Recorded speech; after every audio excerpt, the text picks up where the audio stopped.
سلام، درود و مهر. امیدوارم حال دلتون عالی باشه. الان که هوا سرده خوردن آبگوش حسابی میچسبه، اونم یه آبگوش خوشمزه با یه روش پخت کاملا متفاوت.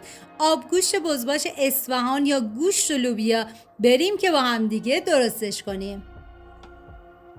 مواد لازم: گوشت، تره، شنبلیله، جعفری، لوبیا سفید، برنج نیمدونه، سیب زمینی، شنبلیله خشک. ادویه هم شامل نمک، فلفل و زردچوبه هستش. من اندازه های دقیقم داخل دیسکریپشن براتون نوشتم. اول گوشت رو میریزیم داخل قابلمه و بعد لوبیا سفید رو بهش اضافه میکنیم و بعد از اون سبزی ها. ببینید تعجب نکنید که چرا سبزی ها رو حالت درسته میندازن. برای این کارشون هم دلیل دارن که من انتهای ویدیو بهتون میگم.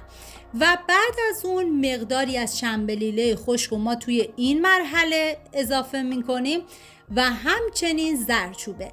ببینید من این رسیپی رو از یک مامان بزرگ اصفهانی مهربون گرفتم که میگفتن در زمانهای قدیم به این روش درست میکردن و حالا شاید به روشهای مختلفی پخت میشه، ولی این دیگه کاملا سنتی و قدیمیش بود.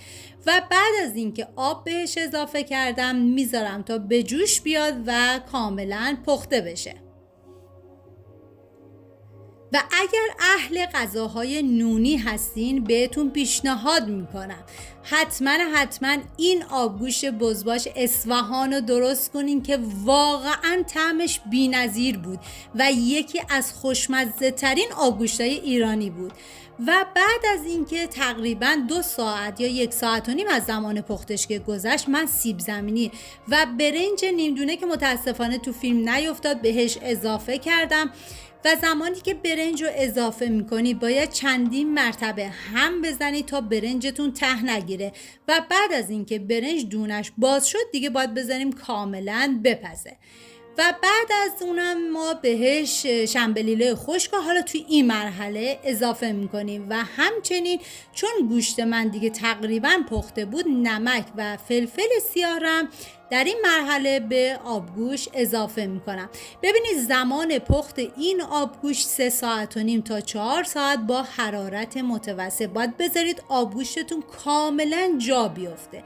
حالا من هم میزنم تا همه مواد با هم دیگه ترکیب بشن و برنجم هم ته نگیره و بعد از اون من دیگه سر قابلمه رو میذارم تا دوباره بذارم کاملا بپزه.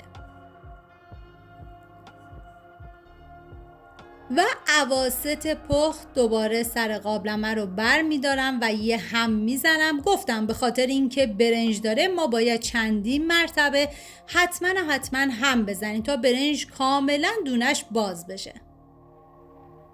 یعنی واقعا دم اصفهانی های عزیز گرم با این آبگوش بسیار خوشمزه شون که واقعا من که عاشق شدم. مطمئنم شما هم درستش کنیم مثل من عاشقش میشی. و یه نکته که حتما شنبلیله خشک رو برای این غذا استفاده بکنید که عطر و طعم غذاتون رو بی نهایت خوشمزه میکنه.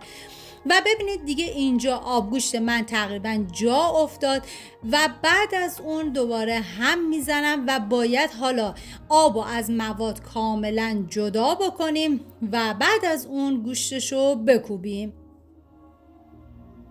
و یه نکته خیلی مهمی که داره، به هیچ عنوان از گوشت‌کوب برقی استفاده نکنید که غذاتون حالت پوره‌ای میشه. حتما با گوشت‌کوب دستی کاملا. ببینید سبزی رو به این دلیل درست استفاده میکنم چون باید گوشتش حالت کشدار بشه و به این دلیله که حالت درسته میندازم و من گوشت رو کاملا میکوبم و بعد از اون آبگوشت خوشمزه ما آماده است.